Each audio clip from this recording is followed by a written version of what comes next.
So we pass knowledge along to our children by telling stories. Sometimes those stories backfire. This is the title my daughter gave one of my stories. My daddy killed the bookstore, and now he's killing the book. Unfortunately, it's somewhat true.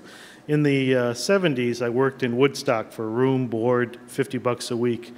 And every weekend, we'd hitchhike down to Ariel booksellers and spend all that money on books. Ariel went out of business in 2005. In 1992, partly responsible for that, I launched the first online bookstore. At books.com, we had 1.5 million titles, many of which were ebooks, and most of the bells and whistles that you'd be familiar with in any e-commerce site today.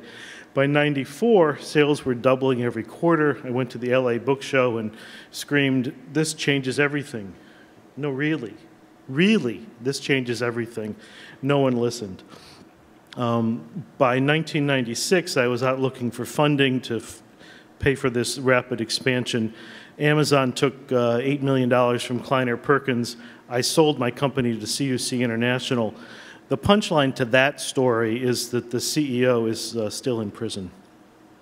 And that's basically the story of how her daddy helped kill the bookstore.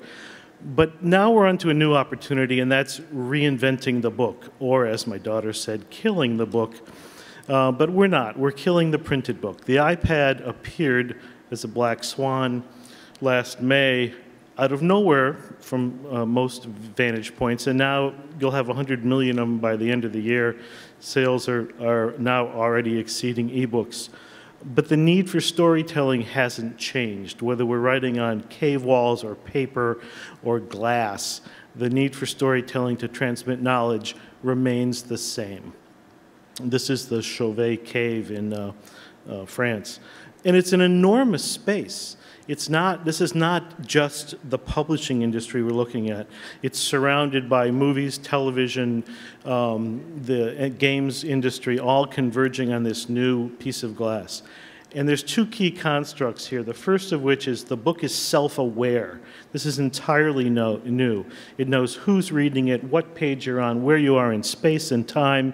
It knows about other books, and it knows everything the internet knows. Some of the new techniques that are available are Sideways' own buddy reading that allows you to remotely read stories to your children using one device to another and turn the pages and watch them as they can watch the book as it's being read.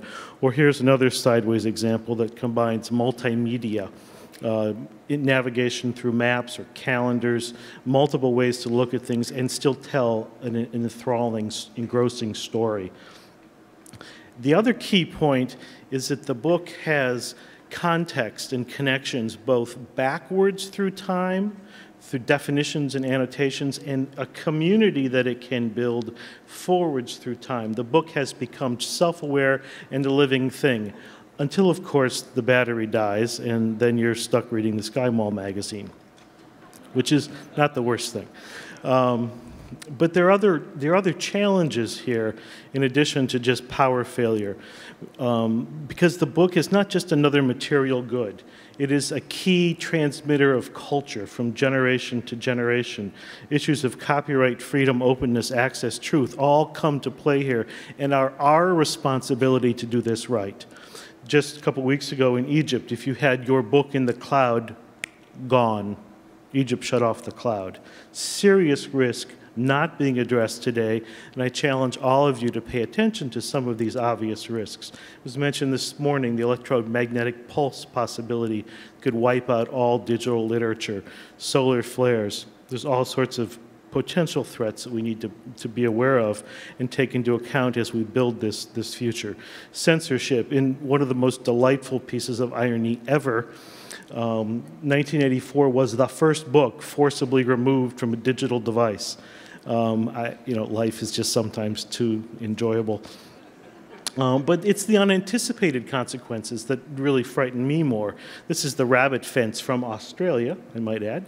And they introduced rabbits in the 19th century, and they overran the country. Who knew? So they had to build this gigantic 3,000-mile fence. We will have that fence.